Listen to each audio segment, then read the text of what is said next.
Breaking news, the WBA has officially overturned the rehydration clause for Gervonta versus Frank Martin fight.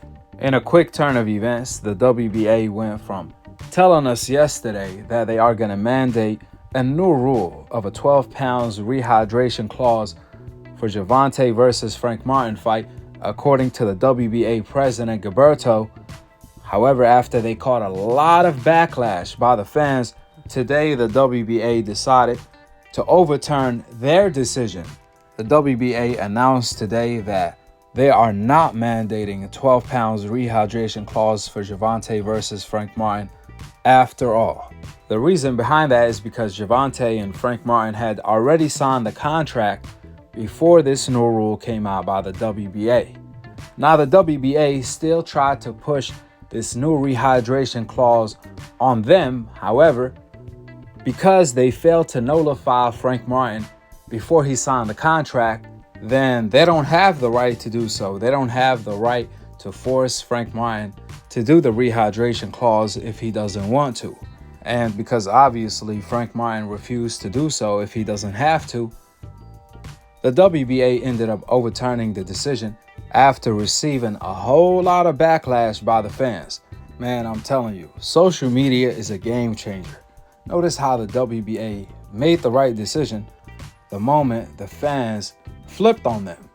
I mean, it was really strange how the WBA only wanted to enforce this new rule of the 12 pounds rehydration clause on Tank versus Frank Martin fight, but not the fights that's coming up after Tank versus Frank Martin fight, like Pitbull Cruz versus Arroyo for the WBA title and Crawford versus Madrimov. None of these fights for the WBA title that's happening months after Tank versus Frank Martin are getting enforced this new rule by the WBA, except for Tank versus Frank Martin fight, which is why it was hella strange. Tank said he wasn't even aware of it. He had nothing to do with this. Frank Martin, on the other hand, completely rejected the idea.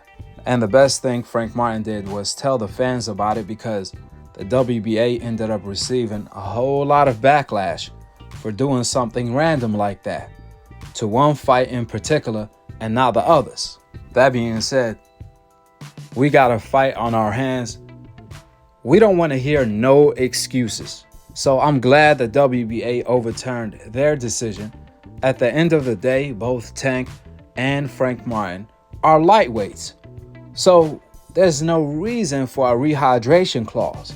The fans are the ones that's paying for the fight, so they want to see the fight on an even playing field. On top of that, fighters got to rehydrate correctly for health reasons. Not everyone has the same muscle mass in their body. Not everyone is going to rehydrate the same. As long as they make the weight, once both fighters hit the scale on a Friday and make the weight, then we have a fight on an even playing field. Because on fight night, even if one fighter is a little bit bigger than the other, it's not going to matter, due to the fact the fighter that's a little bit bigger had to struggle more and weaken himself more to make the weight. So he's obviously going to be a little bit more drained than the healthier fighter that made the weight easy. In boxing, bigger doesn't mean stronger. In fact, the fighter who's a little bit smaller on fight night is going to be stronger than the bigger fighter, since he had an easier time making weight. He didn't have to weaken himself and drain himself to make the weight like the fighter who has the weight advantage on fight night did. So it equals each other out. Andre Ward said it best. He loved fighting bigger guys because he knew they're going to be weaker. They had to drain themselves to make the weight. So guess what? He went to their body. On fight night, that's their weak point.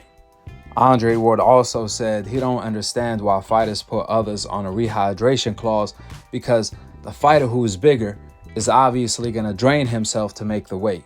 He's not necessarily going to be the stronger fighter on fight night, which is my point exactly. It equals each other out. Yeah, the bigger fighter might have 5-10 pounds weight advantage, but guess what? He's going to also be weaker than the smaller fighter who didn't drain himself to make the weight. That's why the only thing that matters is actually the fighters making the weight, and we have a fight on an even playing field. With the facts being laid out, drop your thoughts in the comment section below. Subscribe below. And to be continued on the next episode of Akhi TV. Peace out. Wa alaikum assalam wa rahmatullahi wa barakatuh.